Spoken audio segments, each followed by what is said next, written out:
The last thing I remember before the anesthesia took hold was her hand tightening over mine and the pen pressing into it.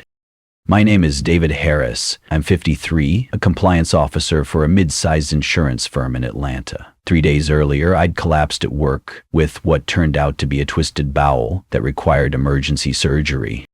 Linda was perfect through it all. Calm, organized, the kind of wife who remembers to bring your phone charger and talks to nurses like they're old friends. On the second day, while I was still floating on painkillers and struggling to keep my eyes open, she pulled a chair close to my hospital bed. Her voice was soft, almost apologetic. "Honey, I need you to sign something." I blinked slowly. The morphine made everything feel distant, like watching life through thick glass. "It's just paperwork, estate stuff." She placed a folder on the rolling table next to my bed. "I don't want the courts involved if something happens to you." The words hit me like cold water. Something happens to you. Was I dying? Had the doctors told her something they hadn't told me? I tried to focus on the documents she spread out. Legal-sized pages, dense paragraphs, official stamps. I squinted at the lines.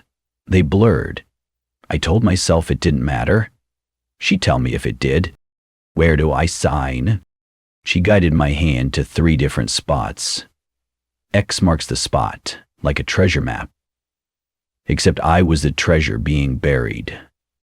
I should have asked, but when someone says they're scared of losing you, you don't question their pin. The ink was still wet when she kissed my forehead and whispered, "I've got you." Linda had always been the organized one. 10 years ago, she stayed up all night helping me clean up a compliance breach that nearly cost me my job. She'd whispered, "I've got you," and I'd believed her. That night, and everyone after, that memory used to comfort me. Now it just hurt differently. The recovery took 6 weeks. Linda brought me soup, managed my medications, fielded calls from work. She was everything a wife should be during a crisis, which made the phone call that much worse. It came on a Tuesday in February, 6 months after the surgery. I was finally back to normal, or what passed for normal when you're staring down 54 with a scar running from your chest to your hip. "Mr. Harris, this is Jennifer from Heritage Estate Management. I'm calling about the property transfer." I was standing in the kitchen pouring coffee. The mug was halfway to my lips when the words hit me. "I'm sorry, what property transfer?" "Per the updated will, the residence is transferred into the trust. You'll need to vacate by August." The coffee grew cold in my hands. My house.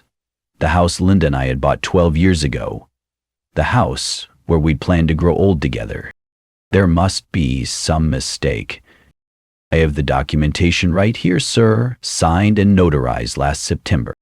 September, the month of my surgery.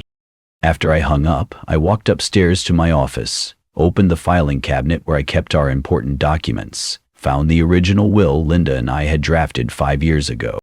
I pulled it out and placed it next to the phone. The original will left everything to Linda. Simple, clean, the way married couples do it. But apparently, that wasn't the will that mattered anymore.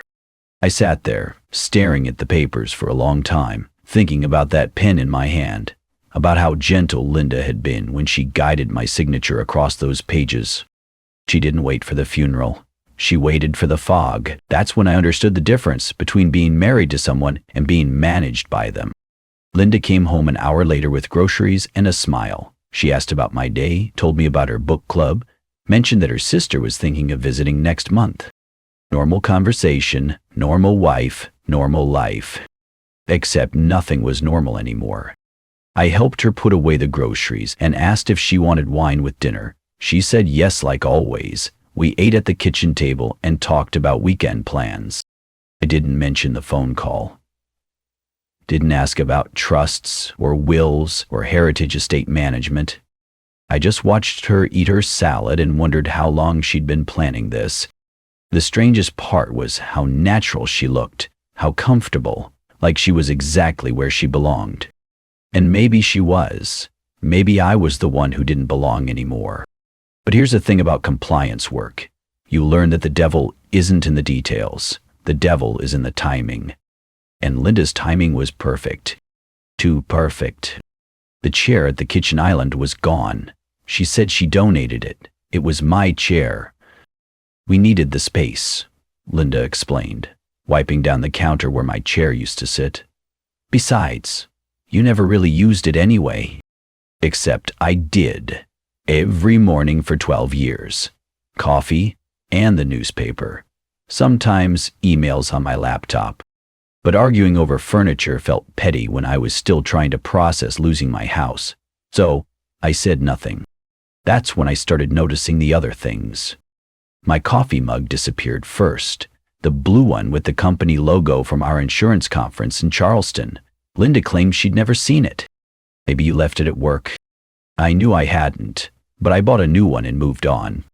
Then it was our wedding photo from the hallway, the one where we're both laughing because the photographer had slipped in the mud.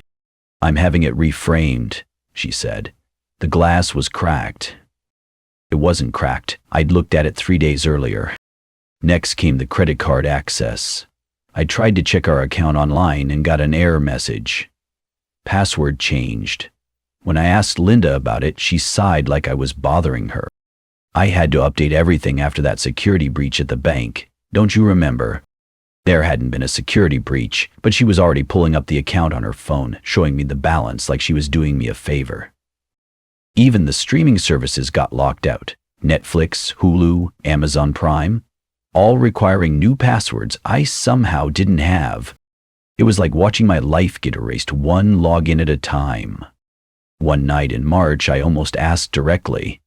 We were watching TV, or rather, Linda was watching TV on her account, while I sat next to her feeling like a guest in my own living room. That night I asked her, carefully, if she'd moved any accounts. She smiled, kissed my temple, and said, "You worry too much. I've got it all under control." Then she asked if I wanted tea. By the time she handed me the mug, I'd forgotten the question. But the next morning, I remembered everything. I called Mark Callahan that afternoon. He'd been our estate attorney when we first got married, before Linda decided we needed someone more specialized. I hadn't talked to him in 3 years. "David, good to hear from you. How's retirement planning coming along?" "Actually, Mark, I need to ask you about something. Linda and I updated our will last year, and I wanted to make sure everything was filed correctly." There was a pause, long enough that I thought the call had dropped. "David." "She didn't amend the will, she replaced it. And you." The words hit like ice water. "What do you mean, replaced me?"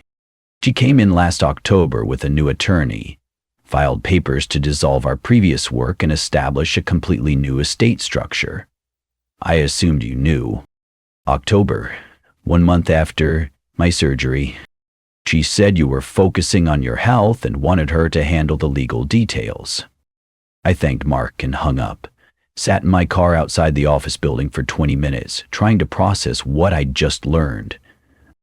That evening I called my niece Emily. She was in her 3rd year at Georgia Law, interning at a firm in Savannah.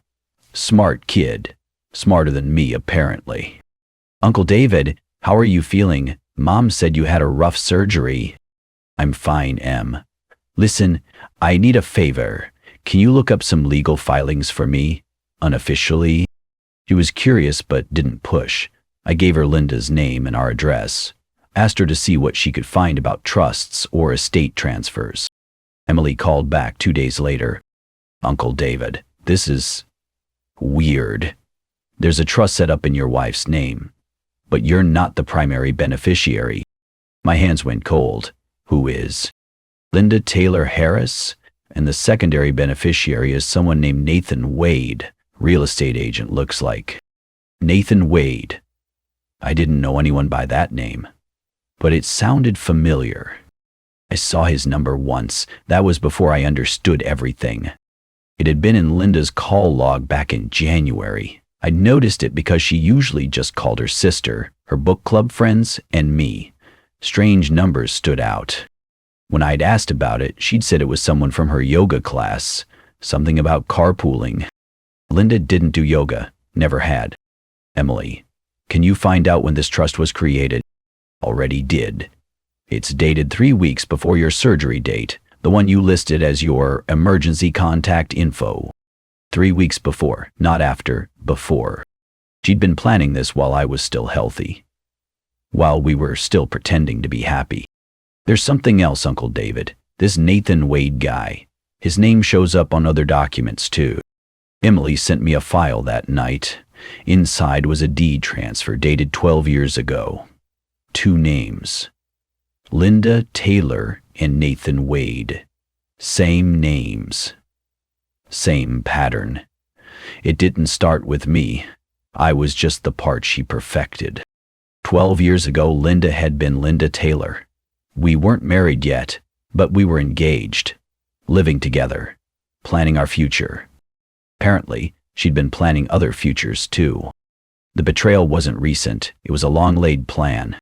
I spent the next week making quiet phone calls to banks, to lawyers, to the clerk's office in 3 different counties. What I found was a pattern.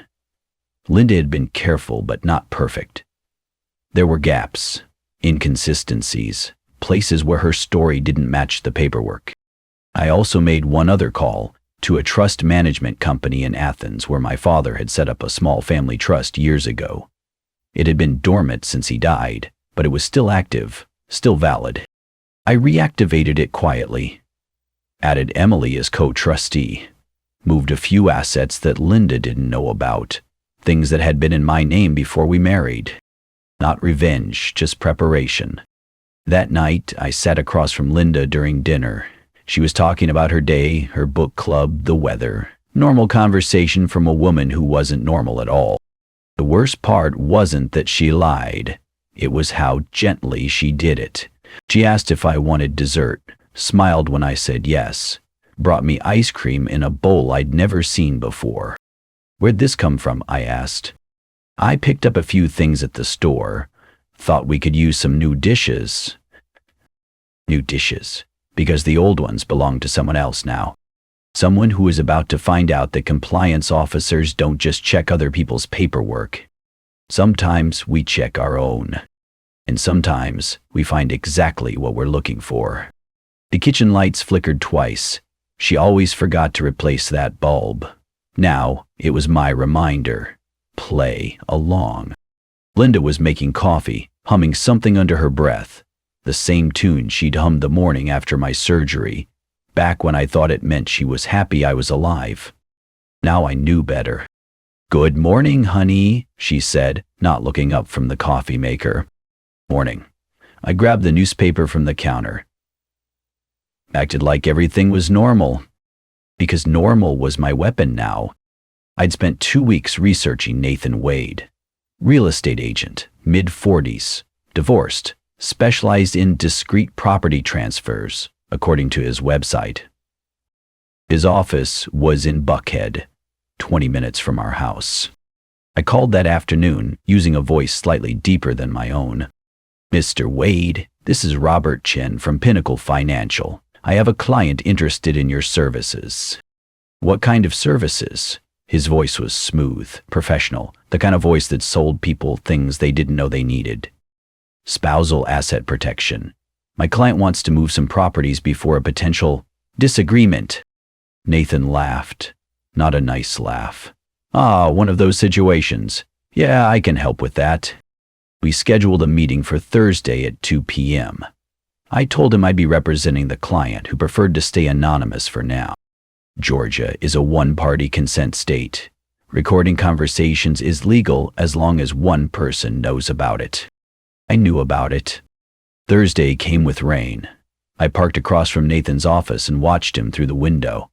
Tall guy, expensive suit. The kind of man who shook hands too long and called everyone buddy. I walked in wearing a different suit than usual, carried a briefcase I'd borrowed from work, became someone else for an hour. "Robert Chen?" Nathan stood up, extending his hand. "Good to meet you." I shook it, smiled, turned on the recording app on my phone. "Thanks for meeting with me. My client has a delicate situation." Nathan nodded like he'd heard this 1,000 times. "Let me guess, Married couple. One spouse wants to protect assets before things get messy. Exactly. How do you handle discrete spousal transfers? Nathan leaned back in his chair. Wife does the legwork, husband signs. Standard practice. The key is timing and documentation. If the husband is impaired somehow, even temporarily, it makes the transfer easier to justify later. My blood went cold, but I kept my voice steady. Impaired how? Medical issues, medication, surgery, anything that might affect mental clarity. Courts are very understanding about wives trying to protect family assets during health crises. He said it like he was talking about the weather, and if there are questions later? Nathan shrugged. There rarely are. Most men don't even realize what they've signed until it's too late. By then, the paperwork's already processed. I thanked him, shook his hand again, walked out with 43 minutes of him explaining exactly how he'd helped Linda steal my life. That evening, I sent the recording to Emily. She called an hour later. Uncle David, this is incredible, but it's also just the beginning. Emily had been busy. She'd found 2 filing discrepancies in the trust paperwork. Both documents were signed on dates when I was still in the hospital, heavily medicated.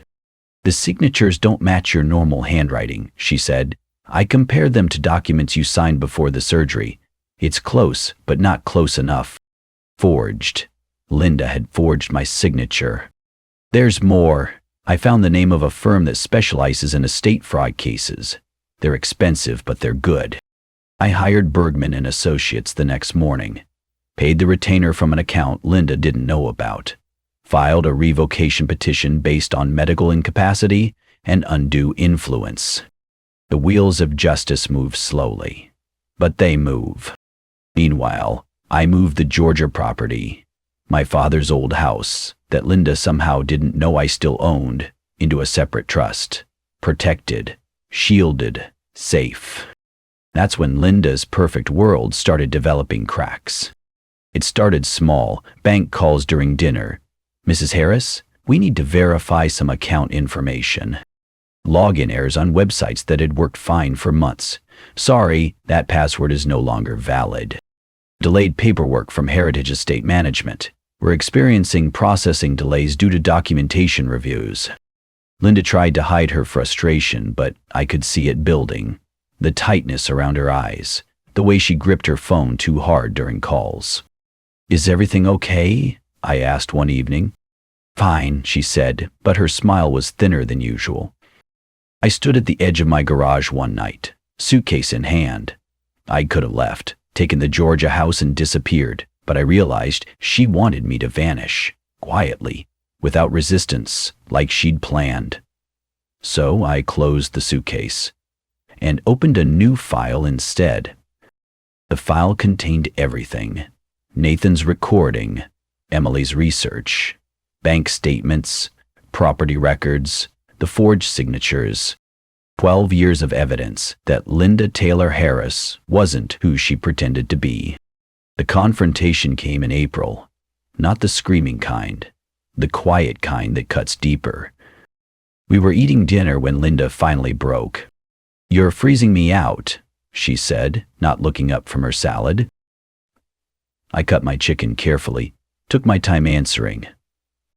No, I'm just warming to reality. She looked up then, really looked at me. For the first time in months, I saw something real in her eyes. Fear. What's that supposed to mean? It means I know about Nathan Wade, I know about the trust, I know about the forged signatures. Linda's fork stopped halfway to her mouth. David, I don't know what you think you... I know you've been planning this for 12 years, since before we were married. The silence stretched between us like a canyon. Linda set down her fork, folded her hands in her lap. When she spoke again, her voice was different, colder, the mask finally slipping. Prove it. 2 words, but they told me everything I needed to know. That night, I moved into the guest bedroom, packed quietly while Linda stayed downstairs, probably calling Nathan or her lawyer or whoever else was part of her plan. I used to think silence was passive. Now I know it's just a better weapon. The guest bedroom had a better view anyway. I could see the street from the window. Watch Linda's routine. Notice when she left for her book club meetings that weren't really book club meetings. Notice when Nathan's silver BMW drove by our house twice in 1 week. Notice when Linda started checking her phone every 5 minutes. Notice when she stopped humming in the mornings. The legal petition was filed on a Monday. Linda got served the papers on Tuesday. By Wednesday, she was sitting across from me at the kitchen table with her own lawyer. This is ridiculous, David. You signed those papers willingly. Did I? Because I was on morphine at the time, and according to my medical records, I shouldn't have been making any legal decisions. Her lawyer looked uncomfortable. Linda looked furious. You're being paranoid. Maybe, but paranoid people keep good records. I slid a folder across the table. Inside was everything. Every lie, every forged signature, every phone call to Nathan Wade. Every piece of evidence that proved Linda Taylor Harris had been stealing from me for over a decade. The lawyer flipped through the pages. His face went pale. Mrs. Harris, we need to talk, privately. After they left, I sat alone in the kitchen. The lights flickered twice overhead. This time, I got up and changed the bulb. Some things were worth fixing, others just needed to burn out on their own. Linda was about to find out which category she fell into. Linda arrived at probate court in pearls and a navy dress. She expected confidence. What she got was record-keeping. The courthouse smelled like old paper and disinfectant. Fluorescent lights hummed overhead, casting everything in harsh white. Linda sat at the defendant's table with her new lawyer, the third one she'd hired in 2 months. The first two had quit after seeing Emily's evidence. Judge Martinez was a small woman with steel gray hair and reading glasses that made her look like someone's grandmother, but her voice carried the weight of 30 years on the bench. This is a petition to revoke a will based on claims of undue influence and lack of mental capacity. Let's proceed. I sat in the gallery behind Emily. Never spoke. Never moved. Just watched Linda's perfect world crumble, one document at a time. Emily stood at the podium with a banker's box full of evidence. She'd graduated law school early and passed the bar on her first try. Linda had underestimated her. That was Linda's first mistake.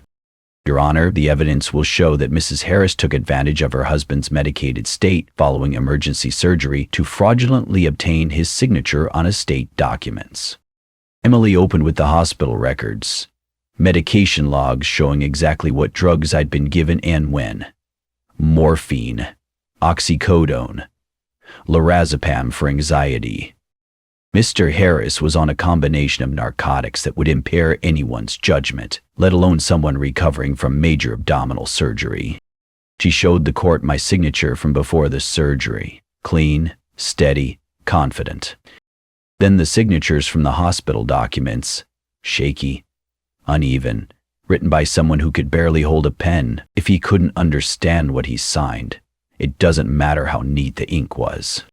Linda's lawyer objected twice. Both times Judge Martinez overruled him. Next came Nathan Wade's recording. Emily played it through the courtroom speakers, his voice echoing off the walls like a confession. Wife does the legwork, husband signs, standard practice. Linda's face went white. She whispered something to her lawyer, who shook his head. The original will came next, the one Linda thought she'd buried. Properly witnessed, legally sound. Everything left to Linda, the way married couples usually do it. Then Emily dropped the bomb.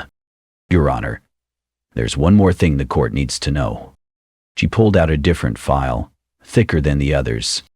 Emily found something else, a case from 7 years ago, different name, different state. Same pattern. A man wakes up from a coma to find his name erased. She settled it quietly, buried it, but not well enough. The courtroom went silent. Even the air conditioning seemed to stop. Emily placed documents on the evidence table. Linda Taylor, Mrs. Harris's maiden name, was involved in a similar case in North Carolina. A 73-year-old man named Robert Clemens. He suffered a stroke, While he was in ICU, his caregiver had him sign over his property. Linda wasn't just manipulative, she was repetitive, a quiet predator. The family settled out of court. Mrs. Harris received $50,000 and a confidentiality agreement. But court filings are public record. Linda's lawyer stood up. "Your Honor, this is irrelevant to the current case." Overruled. It speaks to pattern and intent. Judge Martinez studied the documents for 10 minutes. The only sound was the clock on the wall and Linda's breathing, which had gotten faster with each piece of evidence. "Mrs. Harris, do you wish to make a statement?" Linda stood slowly. Her confidence was gone. The polished woman who'd guided my hand across hospital documents was nowhere to be seen.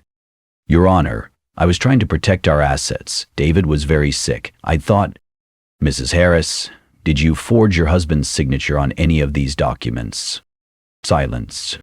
"Did you work with Mr. Wade to transfer property without your husband's knowledge?" More silence. "Did you receive money from the Clemens settlement in North Carolina?" Linda sat down without answering. Judge Martinez removed her glasses, cleaned them slowly, put them back on. "The evidence is clear and convincing. The will dated September 15th is hereby revoked. The trust established under that will is dissolved. All assets are restored to their original ownership." She banged her gavel once. "Court is adjourned." That's when Linda's world really started falling apart. Her lawyer quit that afternoon, sent a letter citing irreconcilable differences, and a refund for unused fees. The neighbors were next. Carol from across the street stopped waving. The Johnsons wouldn't make eye contact when they walked their dog. Word travels fast in suburban Atlanta. The book club was brutal. Linda had been a member for 8 years, led discussions, hosted meetings at our house. They voted her out in a group text. Even the grocery store became hostile territory. The clerks who used to chat about the weather suddenly became very busy when Linda approached the checkout. Small town justice is quiet but thorough. Linda tried to maintain her routine for 2 weeks. Yoga classes, shopping trips, coffee with friends who no longer returned her calls. But you can't fake a social life when no one wants to see you. The house felt different too, smaller, like the walls were closing in on both of us. I worked from home most days now, watched Linda pace the halls like a ghost in her own life. One morning I found her sitting at the kitchen table with a cup of cold coffee and yesterday's newspaper. "The movers are coming Thursday," she said without looking up. "Where are you going?" "Apartment in Marietta, month to month, lease." She'd aged 10 years in 2 months. The stress had carved lines around her eyes that makeup couldn't hide. "Oh, Linda, don't." She stood up, leaving the coffee untouched. "Just don't." Thursday came with rain. Linda packed alone, no truck, no help, just her car and whatever would fit. She moved through the house like she was taking inventory, touching things, deciding what mattered enough to carry. Most of it stayed behind. I watched from the kitchen window as she loaded boxes into her trunk, the same trunk where she used to keep emergency supplies for road trips, blankets, water bottles, things for taking care of people. Now it just held the pieces of a life that had fallen apart. She came back inside one last time, walked through each room slowly. When she reached the front door, she turned around. "I never meant for it to go this far." "Yes, you did." She nodded, like she was finally admitting something to herself. "I guess I did." She left the same way she took everything, without asking. The door closed quietly behind her. No slamming, no drama, just silence. I stood in the hallway for a long time after her car disappeared down the street. The house was mine again. Every room, every corner, every memory. But it felt empty in a way that had nothing to do with missing her. Some spaces take time to feel like home again. The Georgia house was dusty, but it smelled like pine, rain, and something unbothered. I'd driven 3 hours from Atlanta without telling anyone where I was going, just packed a weekend bag and pointed the car toward the mountains. My father's old place sat on 40 acres outside Dahlonega. He'd bought it in the 70s as a hunting cabin. Never hunted much, but he loved the quiet. Now I understood why. The key was where he'd always kept it, under the third loose stone on the front porch. Some things never change, even when everything else falls apart. Inside, dust covered every surface like a blanket, furniture draped in white sheets, windows that hadn't been opened in 2 years. But intact, untouched, safe.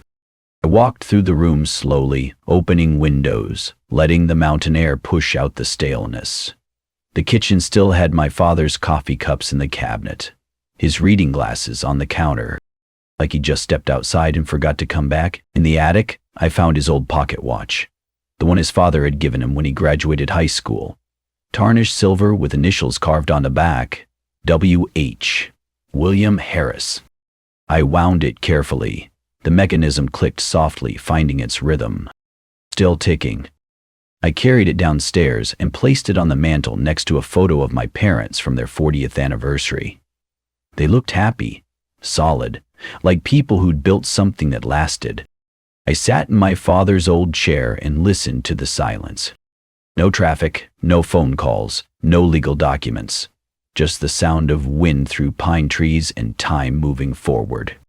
Somewhere in the back of my mind, I'd always known the system could turn on you. That's why I never let go of certain safeguards, not because I feared Linda, just because I knew the paperwork never lies. My phone buzzed once, a text from Emily. "Hope you're doing okay, Uncle David. Call if you need anything." I turned the phone off, slipped it into my pocket. No phone calls, no need to explain. Justice didn't scream. It whispered. A week later, Emily called the Atlanta house. I was back by then, settling into a routine that didn't include anyone else's schedule. "Heard through the legal grapevine that Linda moved," she said, 2 counties away, into a rental. No realtor signs this time, just silence. I thanked Emily for everything she'd done. Told her about the trust fund I'd set up for her law school loans. She cried a little, said she was proud of me. That night, I walked through the Atlanta house one more time, checking locks, turning off lights, making sure everything was secure. The front door lock stuck when I tried to turn it. Had been sticking for months.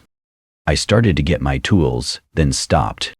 Not everything broken needs attention. Some things just need time. I left it unlocked and went to bed.